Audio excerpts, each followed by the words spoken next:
Hi guys, welcome back my YouTube channel suffer with Bhupendra में आपका स्वागत है। आज की हमारी बेहद ही इम्पोर्टेंट क्लास होने वाली है जिसका आपका लेक्चर नंबर 10वां होगा।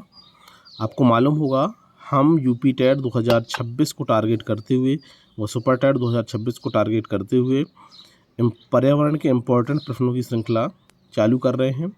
आज का हमारा क्लास नंबर 10वां है। जिन लोगों ने लेक्चर नंबर 1 से लेक्चर नंबर 9 तक ना देखे हों उन्हें देखना ना भूलिएगा। उसमें हमने लेक्चर नंबर 1 से लेक्चर नंबर 10 तक हमने जो क्वेश्चन किए हैं, हमने इम्पोर्टेंट प्रश्नों की श्रृंखला चालू की है। हमारी कोशिश रहेगी कि ज़्यादा से ज़्यादा क्वेश्चन आपके एग्ज़ाम में हमारी इस महत्वपूर्ण सीरीज़ से पूछे जाए। चलिए शुरू करते हैं आज की क्लास को। आज की क्लास का हमारा पहला प्रश्न रहेगा, भारत में निम्न में से कौन सी एजेंसी मुख्य रूप से प्रदूषण के मापन से संबंधित है। कह रहा भारत में निम्न में से कौन सी एजेंसी मुख्य रूप से प्रदूषण के मापन से संबंधित है। अर्थात आपको ये बताना है कौन सी एजेंसी प्रदूषण के मापन से संबंधित है। तो ऑप्शन ए कह रहा है ग्रीन ट्रिब्यूनल, ऑप्शन बी कह रहा है केंद्रीय प्रदूषण नियंत्रण बोर्ड, ऑप्शन सी केंद्रीय जल आयोग, option D survey of India. तो देखिए, प्रदूषण के मापन से रिलेटेड जो मुख्य एजेंसी है वो है आपकी केंद्रीय प्रदूषण नियंत्रण बोर्ड। ठीक है। सर्वे ऑफ इंडिया वो सर्वे का काम करता है। केंद्रीय जल आयोग जल प्रबंधन की व्यवस्था करता है। जो ग्रीन ट्रिब्यूनल है वो हरे वनों की देखभाल करता है। तो ध्यान रखिएगा, प्रदूषण के मापन से संबंधित एजेंसी कौन सी हो जाएगी? केंद्रीय प्रदूषण नियंत्रण बोर्ड। अगला प्रश्न है आपका प्रश्न क्रमांक 2 है, कह रहा प्रजातियों की उत्पत्ति द ओरिजिन ऑफ स्पेसीज। प्रजातियों की उत्पत्ति द ओरिजिन ऑफ स्पीसीज रचना है। ऑप्शन ए अरस्तु की, ऑप्शन बी चार्ल्स डार्विन की, ऑप्शन सी मेंडेल की, ऑप्शन डी इनमें से कोई नहीं, नन ऑफ दीज। तो देखिए, प्रजातियों की उत्पत्ति या और द ओरिजिन ऑफ स्पीसीज ये जो रचना थी ये थी चार्ल्स डार्विन की। इम्पॉर्टेंट है, पूछा भी गया है। ठीक। देखिए, एक बात हम आपको बता दें, हम जो क्वेश्चन लेके आते हैं हम कोई ऐसा क्वेश्चन नहीं लेते कि पहली बार नया उठा के ले आए। हमारी कोशिश रहती है ज़्यादातर क्वेश्चन हम जो एग्ज़ाम में रिपीटेड क्वेश्चन होते हैं, जो एग्ज़ाम में कई डिफरेंट एग्जामों में पूछे जाते हैं, उन्हीं क्वेश्चनों को हम आपके सामने लेके आते हैं। और फिर जो प्रीवियस ईयर क्वेश्चन होता है वो ऑलरेडी इम्पोर्टेंट हो जाता है। ठीक है। अगला है एग मार्क का संबंध है। देखिए, एग मार्क का संबंध ऑप्शन ए कह रहा है गुणवत्ता से, ऑप्शन बी कह रहा है पैकेजिंग से, ऑप्शन सी संसाधन से, ऑप्शन डी इनमें से कोई नहीं। तो देखिए, जो एग मार्क का साइन होता है वो होता है आपका गुणवत्ता से संबंध होता है। किससे संबंध होता है? गुणवत्ता से। प्रश्न क्रमांक 4 है आपका, कह रहा इंडिका का लेखक कौन है? इंडिका का लेखक, तो ऑप्शन ए कह रहा है प्लूटार्क, ऑप्शन बी कह रहा है Megasthenes, option C Herodotus, option D इनमें से कोई नहीं। देखिए, इंडिका नामक जो पुस्तक थी वो लिखी थी मेगास्थनीज ने। किसने लिखी थी? मेगास्थनीज ने। इम्पोर्टेंट भी है और ये कई बार पूछा भी गया है। ठीक है। चलिए अगला प्रश्न क्रमांक 5 कह रहा भारत का नेपोलियन किसे कहा जाता है? भारत का नेपोलियन किसे कहा जाता है? Option A Chandragupta Maurya, option B Ashoka, option C Samudragupta, option D इनमें से कोई नहीं। तो देखिए, भारत की नेपोलियन की जो संज्ञा दी गई है वो समुद्रगुप्त को दी गई है। इस हिसाब से आपका प्रश्न क्रमांक 5 का ऑप्शन सी क्या हो जाएगा? सही हो जाएगा। तो ध्यान रखिएगा, भारत के नेपोलियन की जो संज्ञा दी गई है वो समुद्रगुप्त को दी गई। इंपॉर्टेंट है। अगला है आपका योग दर्शन के प्रतिपादक है। प्रश्न क्रमांक 6 है, कह रहा है योग दर्शन के प्रतिपादक है। Option A Patanjali, option B Gautam, option C Jaimini, option D Shankaracharya. तो देखिए, योग दर्शन के जो प्रतिपादक थे वो थे महर्षि पतंजलि को योग दर्शन के प्रणेता या योग दर्शन के प्रतिपादक के रूप में माना जाता है। चलिए अगला प्रश्न क्रमांक 7 है, कह रहा गणित की पुस्तक लीलावती के लेखक है। गणित की पुस्तक लीलावती इंपॉर्टेंट है।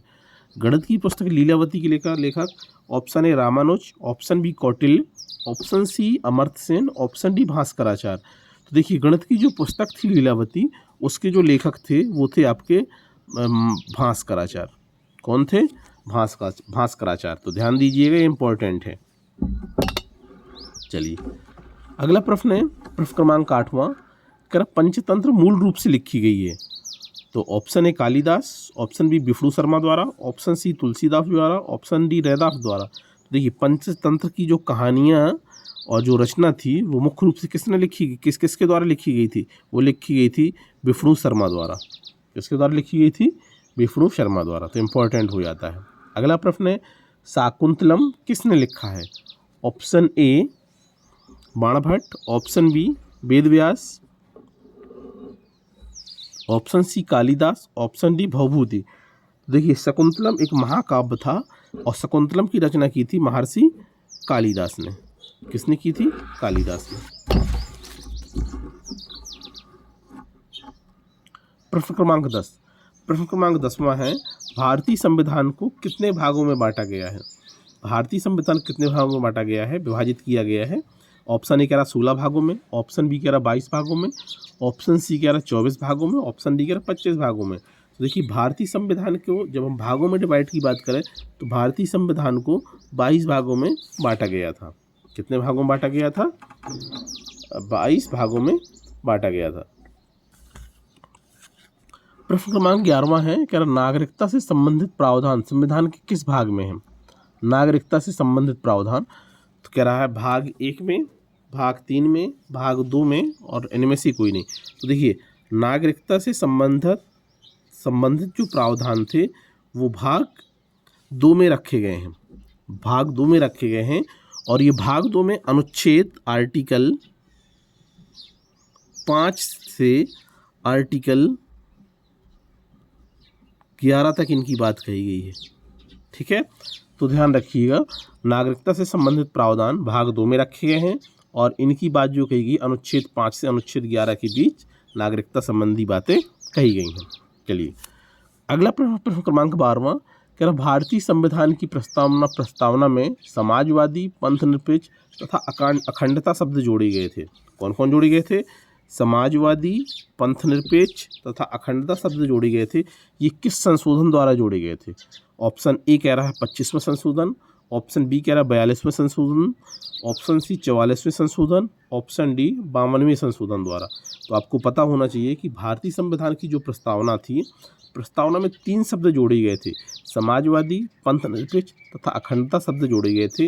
ये जोड़े गए थे 42वें संशोधन द्वारा। और 42वां संशोधन कब हुआ था? तो आपकी जानकारी के लिए मालूम होना चाहिए कि 42वां संशोधन 1976 में हुआ था। कब हुआ था? 1976 में हुआ था। ये इम्पॉर्टेंट है और पूछा भी गया है, तो ध्यान रखिएगा, इम्पॉर्टेंट है, वेरी वेरी ध्यान रखिएगा कि भारतीय संविधान की प्रस्तावना में 3 शब्द समाजवादी, पंथनिरपेक्ष तथा अखंडता शब्द जो जोड़े गए थे, ये आपके 42वें संविधान संशोधन 1976 के द्वारा। कई बार इस तरह से भी पूछ लेता है कि 42वां संशोधन हुआ कब था, तो ध्यान रखना कि 42वां संशोधन, संविधान संशोधन ये 1976 में हुआ था। ठीक। प्रश्न क्रमांक 13 कह रहा हम भारत के लोग, we the people of India शब्दों का प्रयोग भारतीय संविधान में कहाँ किया गया है? ठीक है, ऑप्शन ए नीति निर्देशक सिद्धांत, ऑप्शन बी मौलिक अधिकार, ऑप्शन सी नागरिकता, ऑप्शन डी संविधान की प्रस्तावना। कौन सा? हम भारत के लोग, we the people of India. ठीक, तो ये जो शब्द हैं ये कहे गए हैं संविधान की प्रस्तावना में। कहाँ कहे गए? संविधान की प्रस्तावना में कहे गए हैं, तो याद रखिएगा, इंपॉर्टेंट है। प्रश्न क्रमांक 14 है कह रहा नागालैंड के पर्वत क्रमशः बंजर होते जा रहे हैं, इसका प्रमुख कारण है? ऑप्शन ए उग्रवाद, ऑप्शन बी शहरीकरण, ऑप्शन सी झूम कृषि, ऑप्शन डी तीव्र जनसंख्या वृद्धि। तो देखिए नागालैंड के पर्वत जो क्रमशः बंजर होते जा रहे हैं उसका मुख्य कारण है, वो होता है आपके झूम कृषि। क्या होता है? झूम कृषि।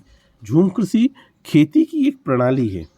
झूम कृषि क्या है? खेती की एक प्रणाली है जो कि पहाड़ों पर की जाती है। कहाँ पे की जाती है?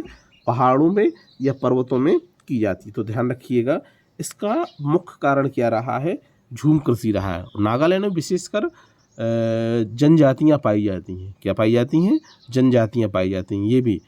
ये भी इम्पोर्टेंट है। प्रश्न क्रमांक 15 निम्न में से कौन सा भारत में निर्वनीकरण का प्रभाव नहीं है?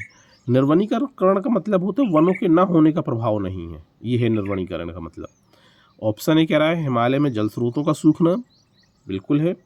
ऑप्शन बी नगरीकरण, ऑप्शन सी जैव विविधता की हानि, ऑप्शन डी मृदा अपरदन। तो देखिए यदि पेड़ नहीं होंगे तो मृदा अपरदन होगा, मिट्टी का कटाव होगा, ये भी बात कन्फर्म है। जैव विविधता की हानि होगी, ये भी बात कन्फर्म है। हिमालय में जल स्रोतों का सूखना, ये भी एक मुख्य कारण होता है। तो कह रहा भारत में निर्वनीकरण का प्रभाव नहीं है, वनों के ना होने का प्रभाव नहीं है। तो क्या नहीं है, ये होता है आपका नगरीकरण। क्या सही हो जाएगा, नगरीकरण आपका सही हो जाएगा। इंपॉर्टेंट, ध्यान रखिएगा।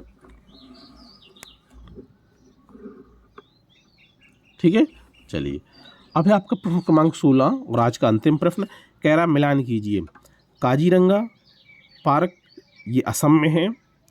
एक तरफ देखिए पार्कों के नाम या उनके अभ्यारण्यों के नाम दिए गए हैं, दूसरी तरफ उनमें पाए जाने वाले पशु पक्षियों जीव जंतुओं के नाम दिए गए हैं। पहला कह रहा है काजीरंगा नेशनल पार्क, ये कहाँ पे है, असम में है। दूसरा गिर पार्क गुजरात में है, सुंदरवन पश्चिम बंगाल में है और पेरियार ये केरल में है। ठीक, तो देखिए काजीरंगा जो नेशनल पार्क है वो असम में है और वहाँ पे क्या पाए जाते हैं, एक सींग वाले गैंडे पाए जाते हैं, ये ध्यान रखिएगा। काजीरंगा जो पार्क है वो कहाँ पे है, असम राज्य में है। कई बार तो इस तरह से भी पूछ लेता है कि काजीरंगा नेशनल पार्क कहाँ पे, तो असम में है। किस लिए प्रसिद्ध है, तो एक सींग वाले गैंडे के लिए बेहद ही प्रसिद्ध है। गिर, ये गिर अभ्यारण्य ये गुजरात में है। कहाँ पे, गुजरात में। और यहाँ पे बब्बर शेर पाए जाते हैं। क्या पाए जाते हैं, बब्बर शेर पाए जाते हैं। गुजरात का गिर अभ्यारण्य बब्बर शेरों के लिए बेहद ही प्रसिद्ध है। ठीक, सुंदरवन ये पश्चिम बंगाल में है और यहाँ पे क्या पाए जाते हैं, बाघ पाए जाते हैं। क्या पाए जाते हैं, बाघ पाए जाते हैं। पेरियार ये केरल में है, ये हाथियों के लिए क्या है, प्रसिद्ध है। ठीक, तो उम्मीद करते हैं आपको हमारी ये सीरीज़ पसंद आ रही होगी। यदि हमारी ये सीरीज़ आपको पसंद आए तो आप हमारे YouTube channel suffer with Bhupendra में लाइक करिए, शेयर करिए, सब्सक्राइब करिए और साथ ही साथ आपके सुझाव, आप अपने सुझाव ज़रूर दीजिएगा कि हम आपकी क्लास को किस तरह से बेहतर कर सकते हैं। यदि आप हमें अच्छी सलाह देंगे तो उम्मीद करते हैं हम आपकी सलाह को मानने के लिए बिल्कुल मानेंगे। उसमें देखेंगे हम क्या सुधार कर सकते हैं, क्या संशोधन अपनी क्लास में कर सकते हैं। यदि क्लास बड़ी चाहिए हो तब भी आप हमें कमेंट बॉक्स में ज़रूर बताइए। आज यहीं तक, मिलते हैं कल नेक्स्ट वीडियो के लिए। तब तक के लिए धन्यवाद।